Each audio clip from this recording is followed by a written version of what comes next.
Through the process of making our short film, we created an audience feedback form which was designed to aid us in seeing what the strengths and weaknesses were of our film. The questionnaire consisted of 10 simple questions which would provide us with information on how our film had been understood, as well as seeing what the majority of people wanted to see more of or what had been unpopular.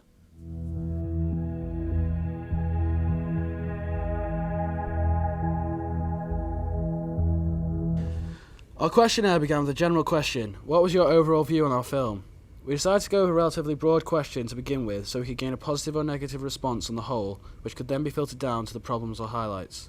Overall, people favourited the concept and the execution of the narrative.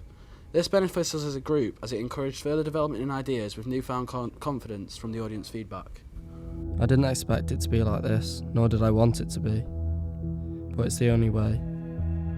Life just got too much for me. His name's Sean. Well, was. He was different. Following the broad opening question, we decided to filter it down and to try to get more specificity out of our audience, which we did by asking them, is there anything specific in our film where you feel improvements could have been made?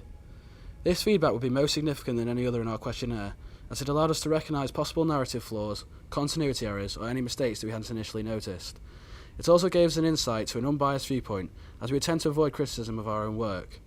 One of the main improvements that was suggested several times in the feedback form was to improve the beginning of our film where Sean is seen to already be dead.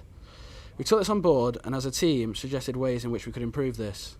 We didn't want to remove this scene altogether, as we had always believed that if Sean's death was visible at the beginning of the film, then it would create a disturbing mystery that would play on the audience's mind, which in turn would allow them to become more involved in the film.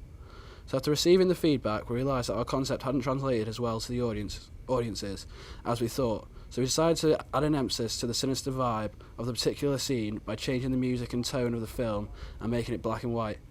This worked very effectively in the second screening of our film, as the scene that was initially criticised was now being credited. Take it. You're not back out of me now. You've come this far. I'm ready. I'm not having you let me down. I'm ready. Let's do it then.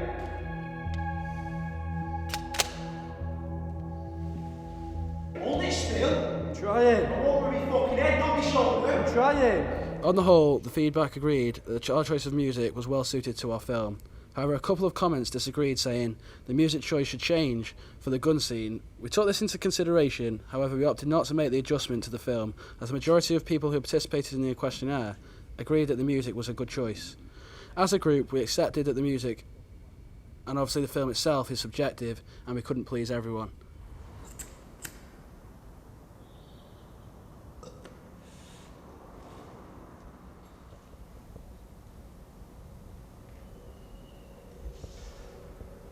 So what's your story then? I just couldn't take it.